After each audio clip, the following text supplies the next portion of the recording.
Pusing karena pekerjaan yang bertumpuk-tumpuk. Agar pikiran tidak ruwet dan lebih terstruktur, saatnya meniru Leonardo da Vinci. Tugas pekerjaan kita memang sering datang bertubi-tubi. Satu belum kelar, yang lain udah datang lagi. Belum lagi urusan personal. Banyak hal yang direncanakan belum terlaksana. Karena saking banyaknya, otak nih sering jadi ngehang. Yang mana dulu yang harus dikerjain. Sampai akhirnya saya teringat seorang figur yang sangat terkenal, yaitu Leonardo da Vinci, sang pelukis Mona Lisa itu. Ada satu teknik yang dipakai oleh Leonardo da Vinci yang bisa kita tiru untuk memudahkan pekerjaan kita dan menghilangkan keruwetan di pikiran kita. Teknik apa itu?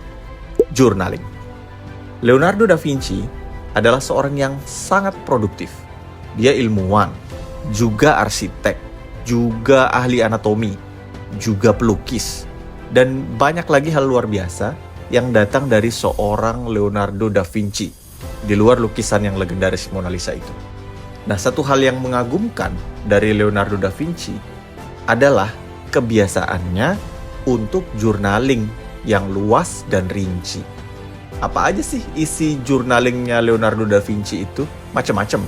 Ada sketsa, ada catatan harian, ada potongan ide-ide, teori, dan pengamatan dia yang luas tentang berbagai subjek seperti anatomi, ilmu pengetahuan alam, geometri, teknik, dan bahkan observasinya terhadap perasaannya sendiri.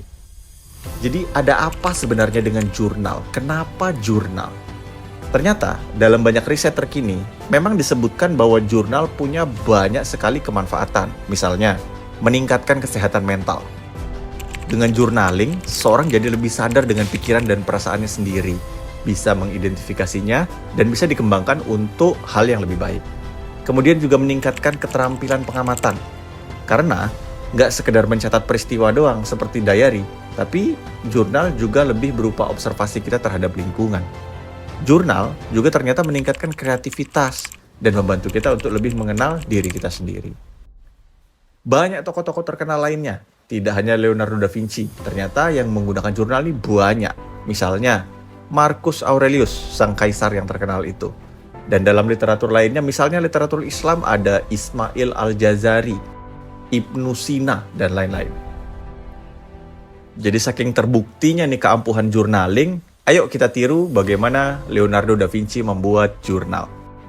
Yang pertama, tidak sekedar diary. Jurnal, bedanya dengan diary adalah diary itu hanya mencatat pengalaman hidup aja secara kronologis. Sedangkan jurnal ini lebih ke pengamatan atau observasi. Pengamatan kita terhadap fenomena alam yang menarik buat kita, atau bahkan observasi kita terhadap pikiran dan perasaan kita sendiri.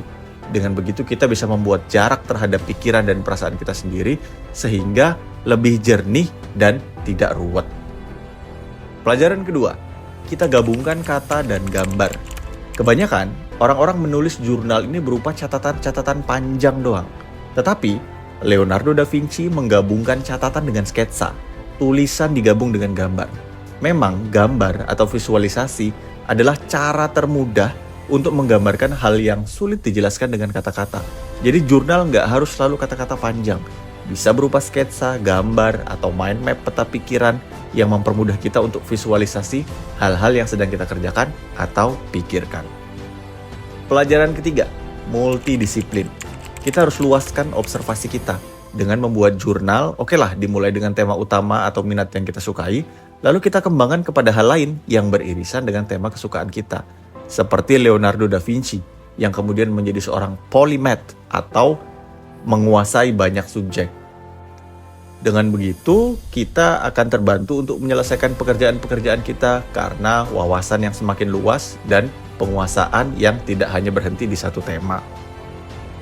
Yang terakhir, jurnal kita gunakan sebagai sarana kreativitas. Kebanyakan nih, hal-hal jika hanya dipikirin doang, ini akan jadi kusut.